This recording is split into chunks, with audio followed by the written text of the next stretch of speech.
estava mais à frente aí.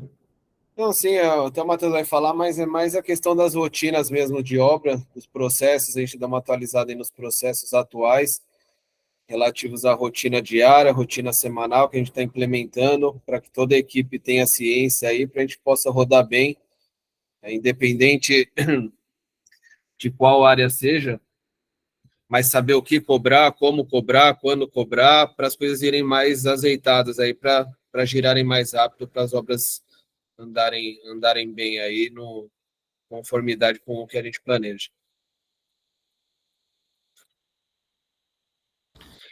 É até uma apresentação baseada aí que a gente começou a fazer né, a apresentação junto com uma reunião com os gestores, que a gente pretende fazer mensalmente, e é mais passar para a equipe toda aí.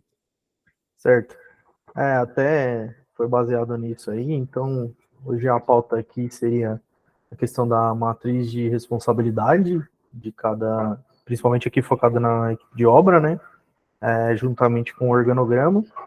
A questão do planejamento semanal, reforçar de novo a questão da análise de prejuízo, alguns itens gerais ali, e com relação a contratos e contratações ali, é um apanhado geral ali dos processos de obra ali. Então, com relação à matriz. Então, Conseguiu só levantar a mão? complementar, Matheus, essa foi uma primeira reunião que a gente teve com os gestores, foi bem produtiva, assim, todo mundo deu sua opinião, colocou a sua posição. Vão surgir mais temas ao longo das próximas aí, para a gente também, que a gente entende que o gestor da obra é a figura, querendo ou não, mais importante, é quem está no dia a dia lá junto com a equipe do shopping, a equipe do cliente, está vendo junto com o comercial, com os suprimentos, com a gerência, com a diretoria. Então, assim, é lógico que o gestor é o mais importante, mas todos têm que estar também complementar, dar o apoio para que as coisas rodem, para dar o suporte ideal para o gestor. Isso. Então, a gente tem um modelo, né, de matriz de responsabilidade e o de organograma. Eu até vou passar isso para vocês aqui na sequência. E esses modelos eles estão lá no Academy. E aí a ideia é que no início da obra a gente defina e reafirme ali as atribuições de cada um dentro do ambiente da obra ali, para que seja claro para o gestor, para o estagiário, para o mestre, para o engenheiro de produção, quais são as atribuições ali dentro do ambiente da obra e o que cada um realmente tem que desempenhar como função ali, tem como responsabilidade.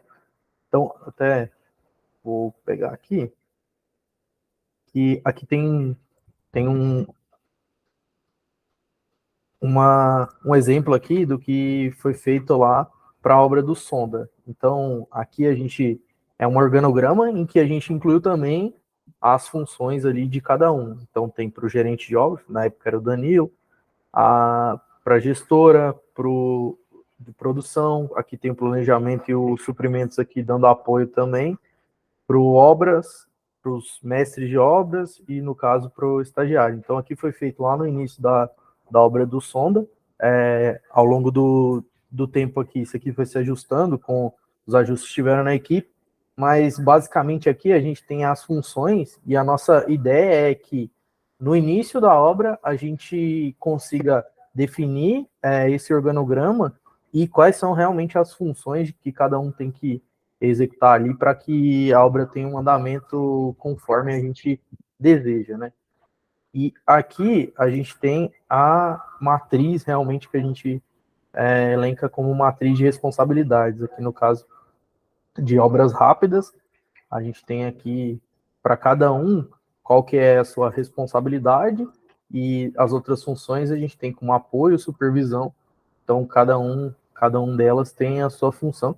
Esses arquivos estão no GP Academy, então em cada início de obra a gente vai lá e olha quais são a matriz de responsabilidade, desenvolve o organograma com cada uma das funções ali, dividindo. Por exemplo, lá tinha 2 mestres, cada um tinha uma atribuição de escopo, então um ocupava um escopo, outro ocupava outro, e isso vai ser definido no início de cada obra. Então, no início da obra, gestor e gerente definem ali, junto também com a equipe, como o Gui falou, e aí, uma vez que a gente define isso, a gente coloca no quadro de gestão à vista para estar sempre lembrando aí as atribuições e funções de cada um da equipe.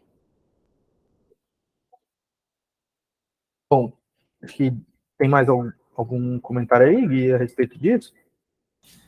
Não, é isso. Aí justamente tem que ter uma conversa antes da obra, não é algo padrão, porque nossas obras não são padrão, né? Então depende muito do tamanho, tem uma equipe diferente, tem obra que tem estagiário, tem obra que tem engenheiro de produção. Então você tem que ter essa conversa inicial, justamente a matriz de responsabilidade ela te direciona para onde você deve ir, mas a gente tem que fazer um ajuste para a equipe de cada obra. Então, assim, a gente tem muito no Academy aí a questão de todos as planilhas, todos os processos que devem ser seguidos. Então, ali, tudo que a gente está passando aqui está no Academy, pegar essa planilha e elaborar já no início. Um exemplo que eu vou dar, o Granja que está iniciando, a gente já tem definido, a princípio iam ser 2 mestres, agora vai ser uma produção, um mestre e um gestor, então com essa árvore aí de funções a gente consegue já atribuir para cada um. Exato. Tem obra que tem TST, tem obra que não tem, né? Isso são equipe GPE, né? Exato. Bom, então passando para a pauta seguinte, até no último, foi o último treinamento que a gente tinha feito, que era justamente com relação ao planejamento semanal, né? Então a gente tinha frisado bastante e cabe aqui mais uma vez reafirmar essa rotina, né? Então a gente definir logo no início da obra um dia e horário para que a gente faça realmente essa atualização do planejamento semanal. Então, o planejamento ele é, na verdade, diário das atividades dos próximos 15 dias e feito diariamente esse acompanhamento geral ali das contratações, mão de obra, compra e entrega de materiais, análise de projetos, gestão de material, e com a participação de todas as áreas, né? No caso, suprimentos, eu estou participando com planejamento, a obra como principal ali também, mas também não exclui a possibilidade de, por exemplo, participar alguém do comercial, caso haja necessidade ali, né? Acho que do planejamento semanal é isso, é uma rotina que a gente precisa e está fazendo aí, a gente precisa colocar como regra e como rotina mesmo, para que as nossas obras continuem gerando esse resultado que a gente espera e necessita. Alguém levantou a mão? Eu levantei. Não, então, da definição do dia e horário, a gente tinha até falado mais ou menos, como o Matheus também participa e ajuda na questão do cronograma também, é um item que, como participa suprimentos, e o ideal é que participem todos da obra. A gente sabe que tem obra que tem equipe que trabalha à noite, então fica meio difícil a participação de todos, mas a ideia é que a gente consiga entrar num consenso de um horário que a gente consiga participar tanto a equipe de manhã e a equipe da noite. Então, às vezes tem uma equipe da noite que o ideal é participar uma vez por semana, às 6 horas da tarde. Então, suprimentos, planejamento, equipe de obra, fazer uma reunião das 6 às 7. Então, é mais essa elaboração para justamente fazer uma análise geral da obra e o planejamento nos próximos 15 dias. O ideal é o ideal, mas não é o necessário. Seria fazer um dia antes da reunião com o cliente, porque aí a gente já levanta muitas questões que a gente pode colocar no nosso relatório semanal com o cliente, alguma dúvida, alguma pendência do cliente, algum item nosso que a gente sabe que vai ter problema, mas já deixar meio que alinhado para saber o que passar para frente, não ter que passar para depois. Então, estabelecer esses horários não é fixo, mas o ideal seria todos participarem e ser um dia antes para a elaboração tanto da atualização do cronograma quanto do relatório semanal um dia antes da reunião com o cliente. Quanto para alinhar também as expectativas ali, para a gente Exato. ir para o cliente, todo mundo alinhado, né? Certo. Um outro item que é com relação à análise de prejuízo, né? Então, mais uma vez, a gente volta nesse assunto que é de suma importância e é um processo que tem dado certo, que é a análise junto à equipe de obra sobre a real necessidade do estouro. Então, primeiro, verificar os levantamentos, os de materiais que já existem ali, qual foi a consideração do save, então analisar isso, a obra. Depois, caso seja algum item que tenha correlação com o comercial, fazer essa análise junto com o comercial, então, o que foi realmente definido ali quanto a escopo, quantidade, especificação junto ao cliente, e planejar ali junto a todas as áreas para conseguir reverter os estouros. Então, junto com suprimentos e comercial, alguma possível solicitação ao cliente ou alguma redução de custo. Então, a gente chegar com esse item ali mais embasado e mais estressado ali, pegar a aprovação do gerente da obra e aí depois definir qual é a área que foi responsável ali por aquele estouro e aí sim enviar para a diretoria ter a aprovação, né? Para seguir. Alguma comentário aí? Não, sempre lembrando que todos esses itens, como eu falei no início, para a empresa toda ter ciência, mas quem controla, quem vai direcionar cada item é o gestor da obra, né? Tanto essas análises, chamar os suprimentos comercial para discutir, para fazer esse levantamento, para definir escopo, o que foi consideração de consumo, alguma dúvida de consumo de algum material no saving, para a gente já ter definido, ou reverter, ou então já ter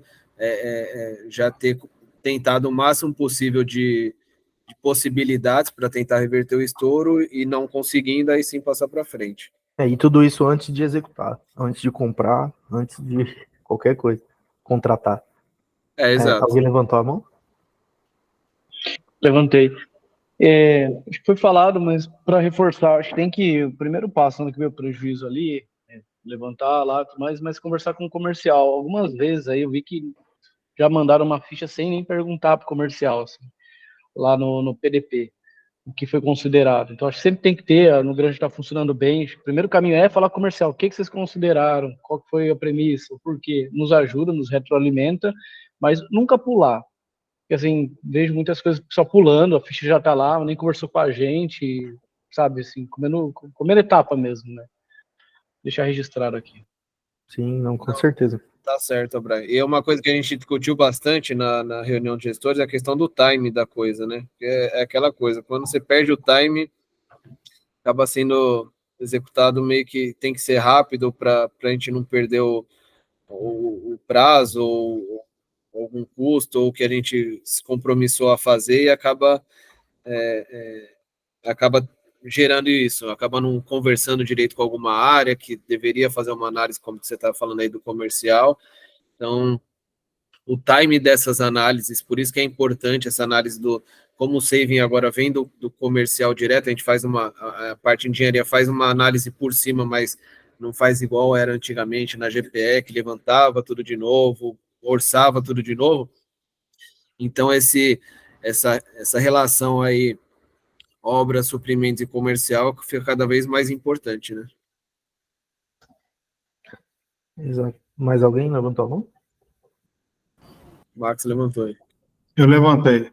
E uma coisa importante, pessoal, assim, a gente espera na análise de prejuízo, primeiro assim, a análise de prejuízo ela precisa ser apropriada por linha, por item, ou no máximo por escopo, quando é contrato, se for pedido, realmente seria bom ali por linha ali que tem. Pode até ter mais de uma linha na apropriação ali, mas é importante ser específico, você entendeu? Ser específico. Não tem problema ver uma análise de prejuízo de R$200, de R$300, é importante ela ser específica.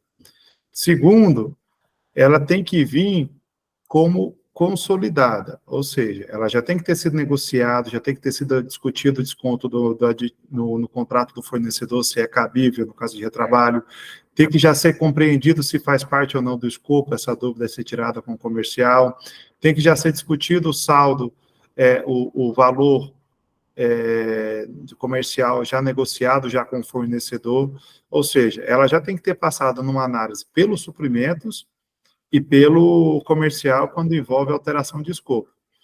Por quê? Se a análise de prejuízo era R$ 1.000, o que se espera é que seja 1.000, não que seja 900, porque, teoricamente, o trabalho deveria ser antes da apresentação para 2 diretores aprovarem. Então, trazer já o que é consolidado, e se aquilo faz parte de uma alteração de escopo não prevista pelo comercial, já aprovado lá como comercial. Perfeito? Certo. Mais alguém? Vamos para o próximo. Bom, aí tem alguns itens gerais aqui que englobam bastante coisa.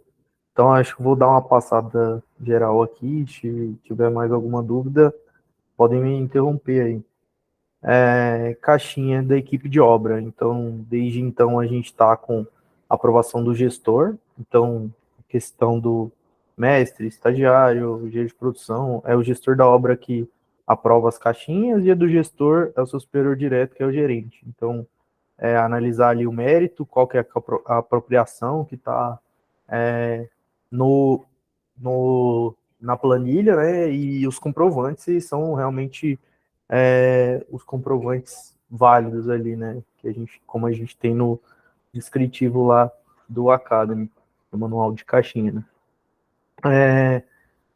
A questão da proposta técnica, né, a gente sempre ter ali a proposta técnica como auxílio na sala de reunião, então sempre que a gente precisar consultar, é importante deixar ela impressa ali. Acho que o pessoal já está até com esse costume de ter por perto ali, uma vez que a proposta técnica é o que baseia o nosso escopo no comercial, a gente ter ela como apoio ali, juntamente com os projetos, claro, mas como apoio ali para que a gente consiga tirar as dúvidas durante a obra. O painel de resultados, a gente alterou aí a data já no painel passado, então enviar sempre nas quartas-feiras, né, da semana da reunião, para que na quinta-feira a gente possa fazer essa análise final ali com o suprimento financeiro, caso tenha algum ajuste, fazer o ajuste, para que na sexta venha realmente algo ali conciso e que a gente consiga apresentar sem ficar com muita discussão sobre o número, e sim a respeito do significado daquilo ali e do que aquilo pode implicar para o resultado da obra. Alguém levantou a mão? Eu levantei. O ideal seria, assim, acaba puxando durante o dia, ou no fim, à tarde, suprimento financeiro, fazer uma análise do sistema. É lógico que tem coisa que não dá para fazer, que a gente também não... Por exemplo, aprovou um contrato na terça-feira à tarde. Vai ficar uma correria louca para ficar subindo. Assim, é lógico que tem coisas que não... A gente sabe que não tem tempo hábil para fazer. Mas aí também, suprimento financeiro, já vê o que precisa atualizar no sistema. Para quarta-feira, a gente enviar o painel, e quinta, na verdade, ser mais dúvidas do que algo que não está lançado, ou que, enfim, faltou incluir. Mais dúvida de, esse escopo aqui vai entrar ou não, esse pedido, esse saldo aqui, acho que não vai ser utilizado, mas para a gente poder discutir em cima de algo que está consolidado. Exato. E é até um ponto importante aí, que eu vejo cada vez mais os suprimentos participando e analisando também o painel aí, todas as vezes aí ajudando na discussão, e o painel ele é da obra como um todo, né? Não é só da equipe que está lá, né? É dos suprimentos, é do financeiro, é do comercial, é do planejamento, então é todo mundo ali cada vez mais junto para que a gente consiga realmente analisar o nosso resultado financeiro das obras no painel. E aí é importante também ressaltar o preenchimento ali do farol de fornecedores, né? Que é o que a gente consegue retroalimentar o restante da empresa, tanto suprimentos quanto comercial que vai fechar outras obras, quanto as obras que estão ali cotando fornecedores.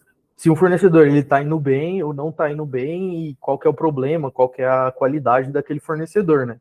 Então, preencher ali o painel de fornecedores, fazer a análise ali do verbo a contratar, como até falei na última reunião e ressalto novamente, olhar linha a linha o que tem a contratar. Então, o verbo a contratar é tudo aquilo que eu vou ainda contratar, e contratar é estar no Cienge como pedido ou contrato. Então, tudo que não está no Cienge como pedido ou contrato, eu tenho que olhar ali linha a linha, ver se eu vou utilizar e realmente colocar ali o que é a contratar.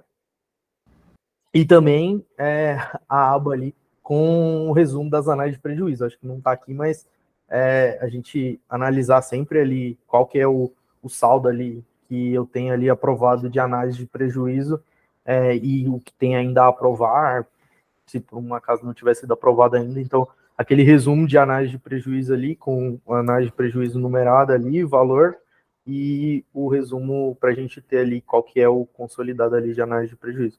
Alguém levantou a mão? Eu levantei, Matheus. Na verdade, você tirou as palavras da minha boca, que a gente não colocou aí. Acho que a gente pode até atualizar essa apresentação, que é a nossa rotina agora da aba de um resumo, né, da ficha de estouro.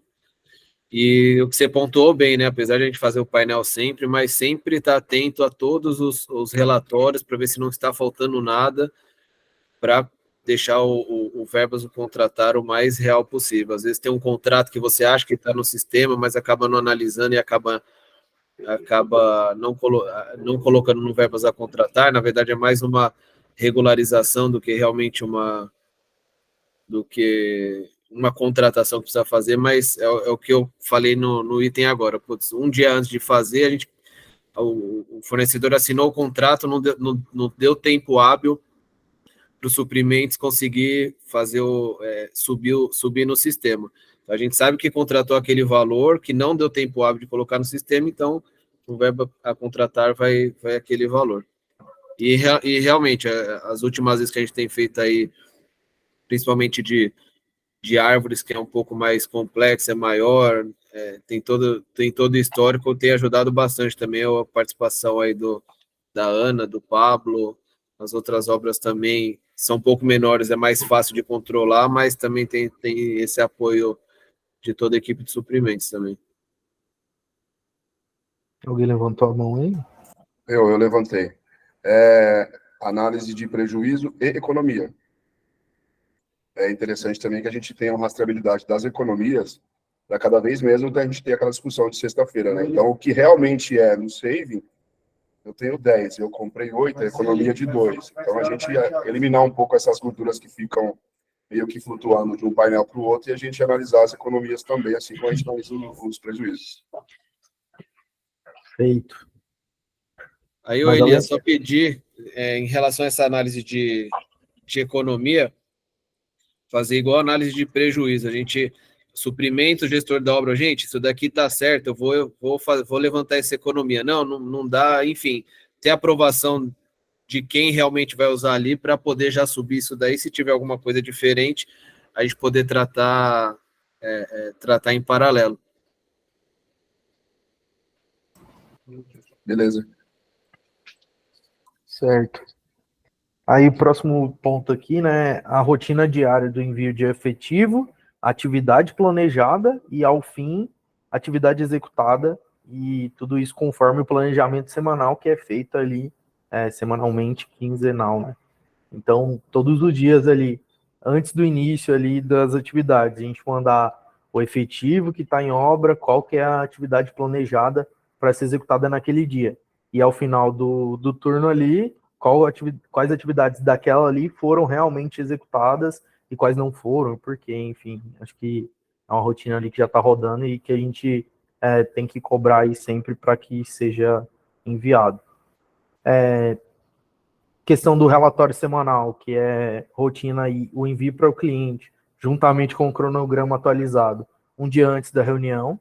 Então, assim, mesmo que o cliente não cobre, mesmo que a gente vá apresentar na reunião depois com o cliente, é importante a gente ter essa rotina, até é um ponto até que o Max sempre levanta aí, para a gente mostrar o porquê que o cliente está contratando a GPE Construtora como uma construtora consolidada, enfim, que tem processo, para mostrar que a gente não é só um executor de obra, a gente vem de todo uma análise e engenharia que está ali por trás daquela execução, né? Então, esse relatório semanal é fundamental para mostrar isso juntamente com o acompanhamento do cronograma para o cliente. E aí, mais um item. Alguém levantou a mão? Cara, eu levantei. Eu estava até comentando, na verdade, é mais parabenizar aí você, Matheus, todo mundo que elaborou, fez esse final aí, porque eu até estava falando, acho que com o Leandro ontem, como é nítido que esse relatório passa uma confiança para o cliente. Meu.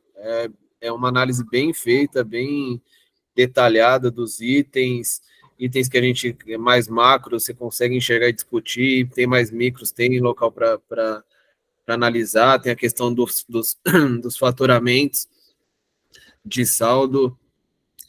Você percebe nas reuniões a credibilidade que isso daí passa em relação, independente se a gente a GPE está devendo, está errada, está atrasada, mas uma transparência que passa que você enxerga bastante com esse relatório aí. É bem legal, meu. Parabéns aí para quem participou para chegar nesse relatório aí.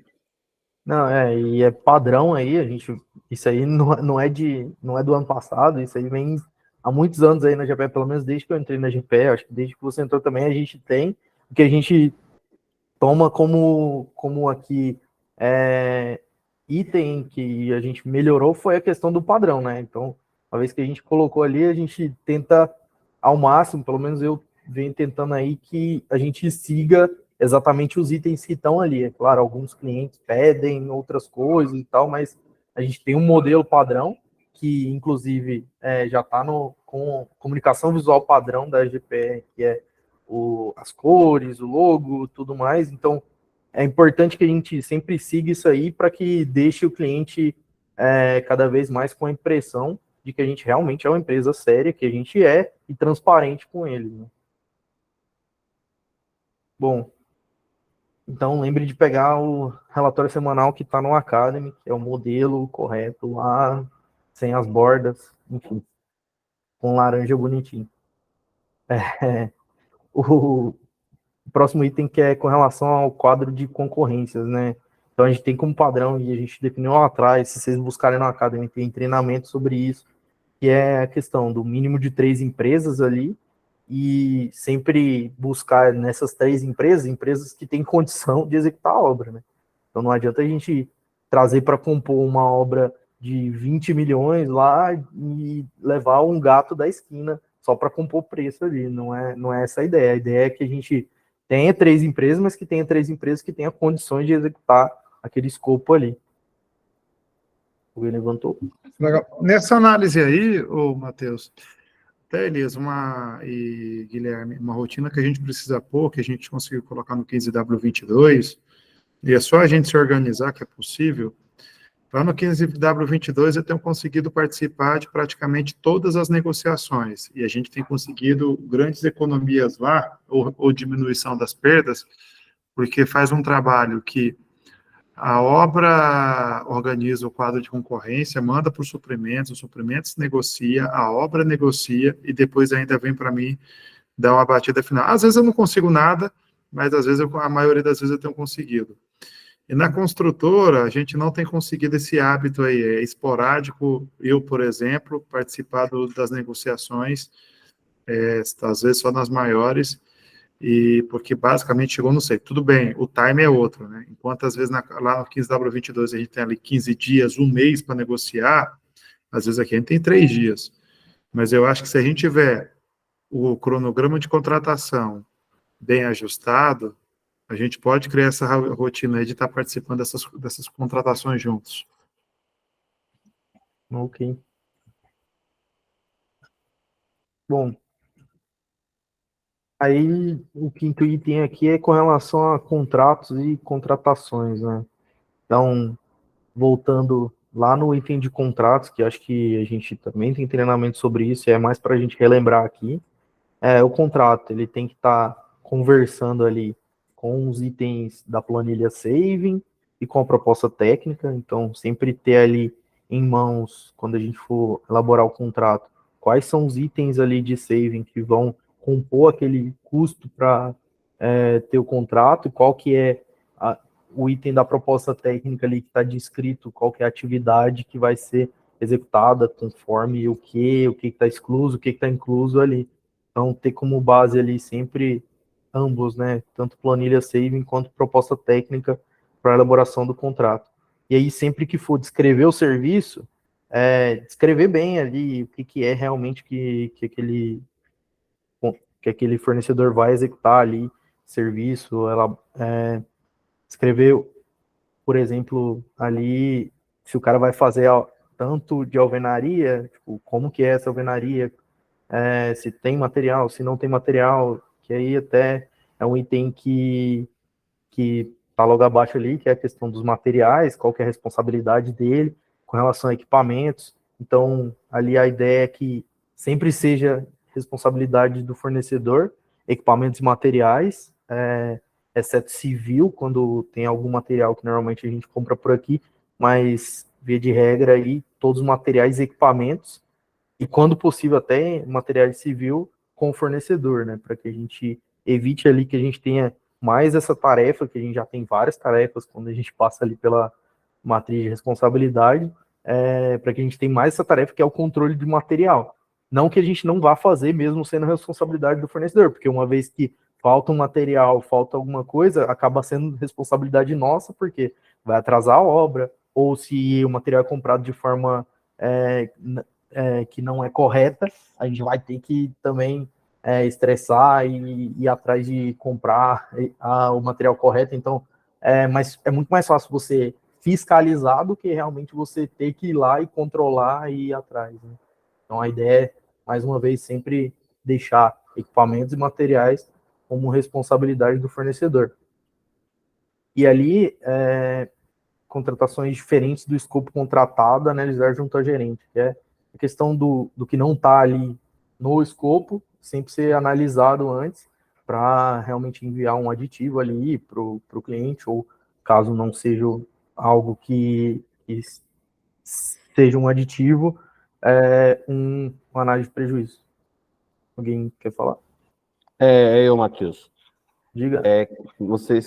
Só um adendo aí. Você falou que os equipamentos e materiais de responsabilidade do fornecedor, exceto civil, só que a gente também tem que ficar de olho. Aqui mesmo que eu tive aqui meio que um problema de tinta, eu tinha que estar de olho o tempo todo para ver se não ia faltar para pedir para o fornecedor cobrar. E se deixar na mão deles, vai acabar as tintas, daqui a pouco acabou as tintas e ele vai atrás e a gente perde tempo.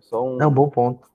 Não, é até o que eu tinha falado, mas é muito mais fácil a gente fiscalizar se ele tá fazendo um negócio certo do que ser total responsabilidade nossa. Responsabilidade nossa vai ser porque a obra é da GPE, né? A gente fechou o contrato com o cliente, mas uma vez que a gente deixa ali no contrato do fornecedor, que é a responsabilidade do material, e que se precisar de mais material vai ser descontado o contrato dele, e ele que tem que comprar, ele que tem que correr atrás, a gente facilita bastante a nossa gestão.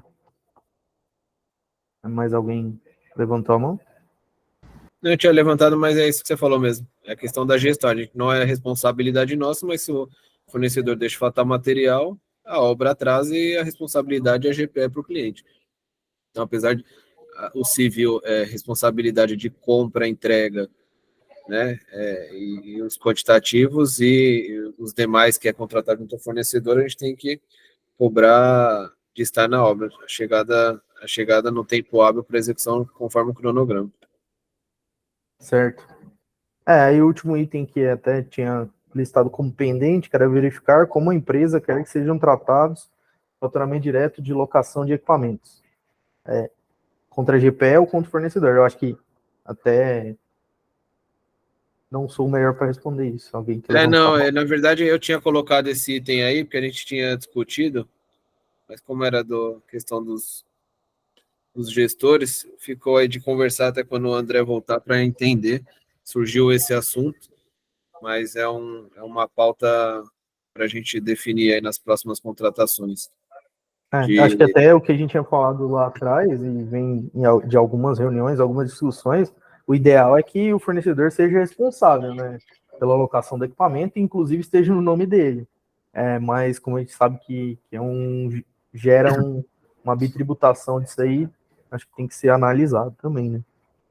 Isso eu acho que tem que ser um item que vem dentro lá também da contratação, junto com o comercial, já sinalizar, né, quando estiver fazendo lá o orçamento junto com os fornecedores e o cliente, já considerar, porque hoje nossos fornecedores, principalmente os que trabalham mais com a gente, sabem, qualquer locação é GPE, então ele já considera isso no orçamento, isso já vem para a gente. Acho que, e a maioria, por isso que a gente também tem que aumentar o leque do nosso cadastro geral de fornecedores, porque também nem todos têm condições de arcar com isso. Às vezes demora um pouco mais a medição, então é mais para a gente também já vir desde a parte de contratação do comercial junto ao cliente e esses pré-contratos que estão começando a vir, já deixar isso ciente também. Acho que o problema maior é a questão das avarias, trocou andaime, faltou peça, plataforma danificou bateria, enfim, tá suja. O principal problema é isso aí, né? A gestão depois desse equipamento que está alocado e está em nome da GPE, mesmo que esteja descontando o contrato fornecedor, a gente fica como responsável porque está no nosso nome, né? E depois gera discussões ali ao fim principalmente nos encerramentos dos contratos aí. Às vezes o cara não tem saldo para pagar, enfim, né? Ô, Matheus, essa discussão é da idade da GPE, na verdade. Exato. E lá, assim, e na verdade, quando o Guilherme fala, o fornecedor já sabe que é para GPE. Na verdade, a gente perdeu isso, porque a gente já há algum tempo já tinha implementado justamente o contrário. Das locações de equipamento, seja andaime, plataforma, etc., ficar, de fato, no guarda-chuva do fornecedor. Por todos esses motivos que a gente colocou aí. Porque no final, na hora que vem a avaria, qual que é o argumento do fornecedor? Ele traz aqueles aditivos dele que está lá na manga, e traz os aditivos para discutir, para zerar a conta da avaria. E sendo que, na verdade, o grande ponto é que, você colocando esses equipamentos na gestão dele, o nível de responsabilidade dele, cuidado com esse equipamento, normalmente é bem maior. Então, esse é o ponto também. Porque, com relação ao fluxo, cara, eventualmente, pode estar alocado em nome do fornecedor e faturar para o cliente também, não é isso. A grande questão é o custo tem que estar pendurado dentro do contrato dele, faturado para ele também.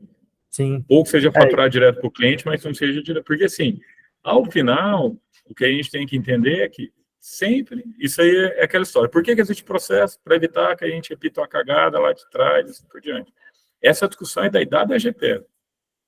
De andaime, de plataforma, de equipamento. O que a gente tem que ter tá bom, vai estar em cima do fornecedor, eu tenho que saber dele que ele vai precisar ter a medição na data correta, vai ter que fazer o pagamento para ele na data correta, porque a grande maioria dos fornecedores hoje tem um faturamento direto.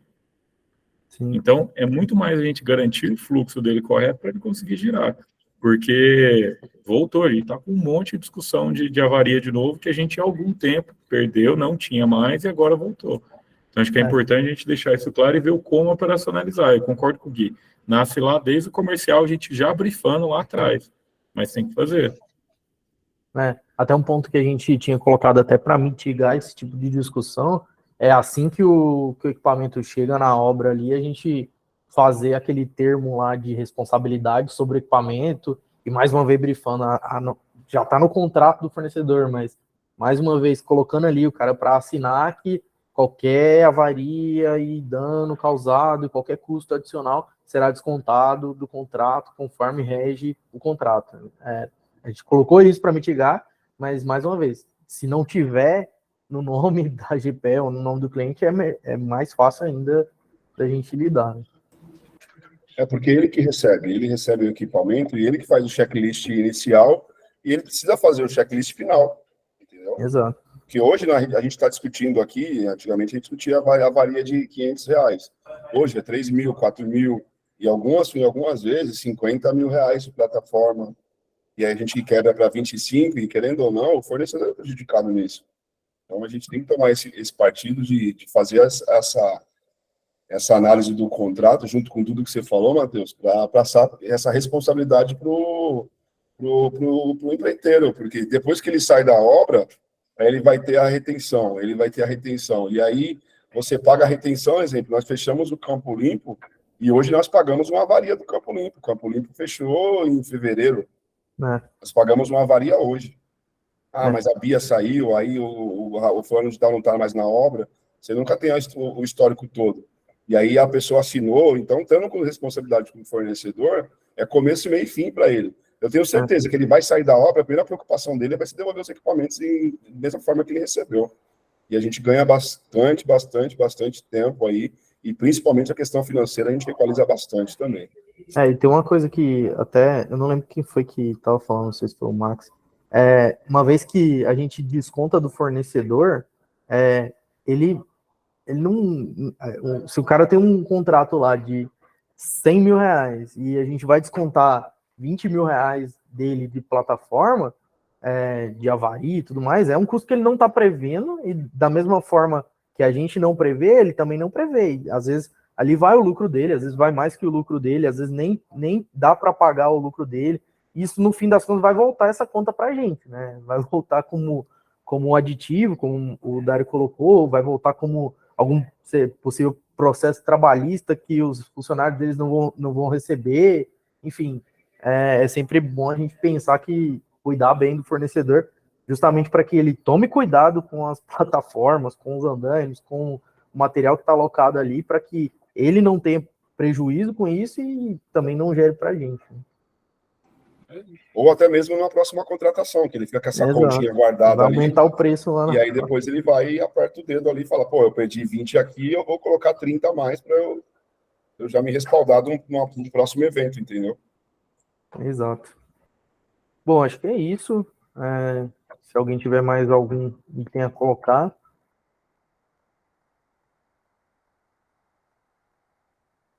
Se não, finalizamos. Eu acho que até você podia só repassar o modelo da ficha de economia e da ficha de estouro, mostrar. Claro. E o correto preenchimento.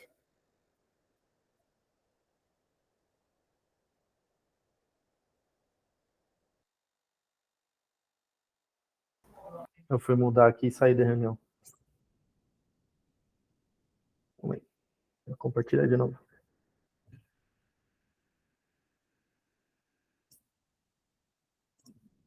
Ó.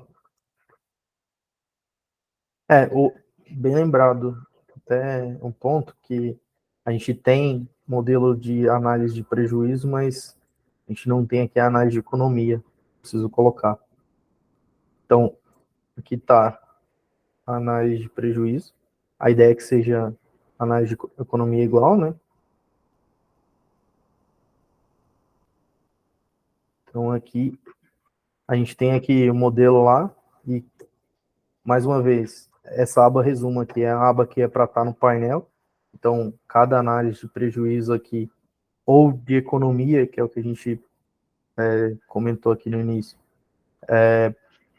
estando lá, qual que é a justificativa, se está aprovado ou não, e qual a disciplina ali que está, e aqui tendo o total ali, o total em análise, total aprovado, total eventualmente reprovado, e cada uma das análises de prejuízo aqui, numeradas de acordo com a ordem ali, certinho?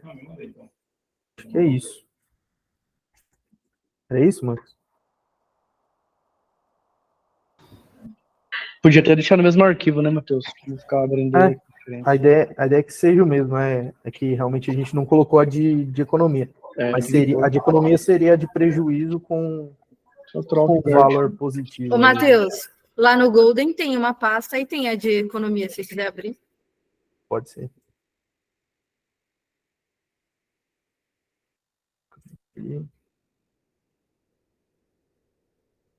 Tá nos suprimentos? Não, você vai na obra do Golden, né?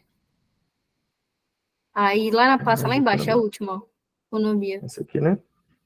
Isso. Isso. Bom, tá aqui. Então, mas aí, tipo assim, depois você dá uma olhada, acho que dá para melhorar, enfim. Não, a gente coloca junto. A ideia é colocar junto como economia. A gente pode ter um resumo de economia e um resumo de prejuízo ali no mesmo arquivo. Que é a mesma ideia. Então, mas boa, valeu, Pan. Acho que é isso. Beleza? Beleza. Obrigado, Matheus. Agradeço. A próxima Valeu, reunião Gui. de obra, qual que é a Valeu, data? gente. Ficou? Reunião de obra? Acho que é com o Gui. Não, a gente não marcou ainda, ô, Max. A gente lá ficou de fazer uma vez por mês, mas não marcou ainda a próxima, não. Ó, podia marcar, é dia 15 de setembro, correto? Dia 15 de agosto, correto? Desculpa, dia 18 de agosto vai dar, ou dia 11 ou dia 18. Podia marcar aí, Gui. Sim, eu falo com o pessoal, com os gestores, a gente já marca ver uma obra por aí também. Coisa faz. A gente fez a primeira no Sonda e daí na obra de alguém aí, ou faz no Oeste, ou faz no Granja. Acho que 18 teria painel, né? Tem que ser dia 11. 18 18 é painel? Sim, sim. Então seria 11 ou 25. Beleza. Então é isso. Valeu, pessoal. Valeu, Gui, aí também pelo material, pelo treinamento. Valeu você aí, Pedro. Valeu, Matheus. Valeu, obrigado. Valeu, valeu.